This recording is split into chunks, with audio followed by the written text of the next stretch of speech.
धरती फट रही है। बहुत समय पहले की बात है। किसी जंगल में एक गधा बरगद के पेड़ के नीचे लेटकर आराम कर रहा था। लेटे लेटे उसके मन में बुरे ख्याल आने लगे। उसने सोचा, यदि धरती फट गई तो मेरा क्या होगा। अभी उसने ऐसा सोचा ही था कि उसे एक जोर के धमाके की आवाज आई। वह भयभीत हो उठा और चीखने लगा, भागो भागो, धरती फट रही है, अपनी जान बचाओ। और ऐसा कहते हुए वह पागलों की तरह एक दिशा में भागने लगा। उसे इस कदर भागता देखते हुए एक अन्य गधे ने उसको पूछा, अरे क्या हुआ भाई, तुम इस तरह बदहाश होकर भागे जा रहे हो। अरे तुम भी भागो, अपनी जान बचाओ, धरती फट रही है। ऐसा चीखते हुए वह भागता रहा। यह सुनकर दूसरा गधा भी डर गया और उसके साथ भागने लगा। अब तो वह दोनों एक साथ चिल्लाते रहे, भागो भागो, धरती फट रही है, भागो भागो। देखते देखते सैकड़ों गधे इस बात को दोहराते हुए उसी दिशा में भागने लगे। गधों को इस तरह भागता देख अन्य जानवर भी डर गए। धरती फटने की खबर जंगल में लगी आग की तरह फैलने लगी और जल्द ही सबको पता चल गया कि धरती फट रही है। चारों तरफ जानवरों की चीख पुकार मच गई।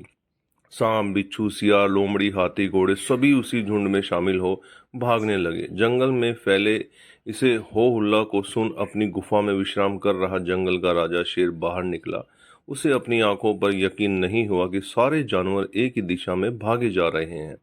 वह उछल कर सबके सामने आया और गूंजती हुई धाड़ के साथ बोला, ये क्या पागलपन है, कहाँ भागे जा रहे हो तुम सब।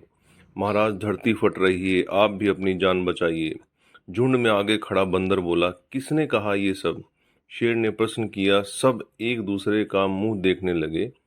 फिर बंदर बोला, मुझे तो ये बात चीते ने बताई थी। चीते ने कहा, मैंने तो ये पक्षियों से सुना था।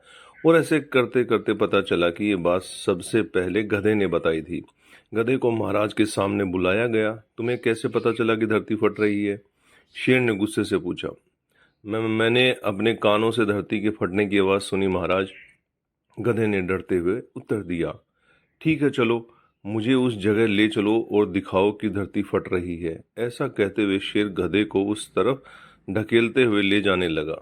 बाकी जानवर भी उनके पीछे हो गए और डर डर कर उस ओर बढ़ने लगे। बरगद के पास पहुंचकर गधा बोला, हुजूर, मैं यहीं सो रहा था कि तभी जोर से धरती फटने की आवाज आई।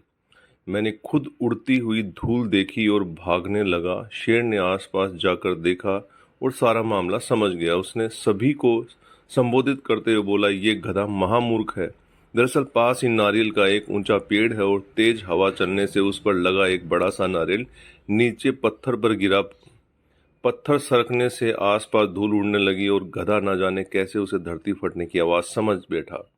शेर ने बोलना जारी रखा, पर भाइयों, ये तो गधा है, पर क्या आपके पास भी अपना दिमाग नहीं है। जाइए, अपने घर जाइए और आइंदा से किसी अफवाह पर यकीन करने से पहले 10 बार सोचिए। तो दोस्तों, हमारे जीवन में भी कई बार ऐसा होता है कि हम किसी अफवाह को सुनते हैं और उस पर यकीन कर बैठते हैं।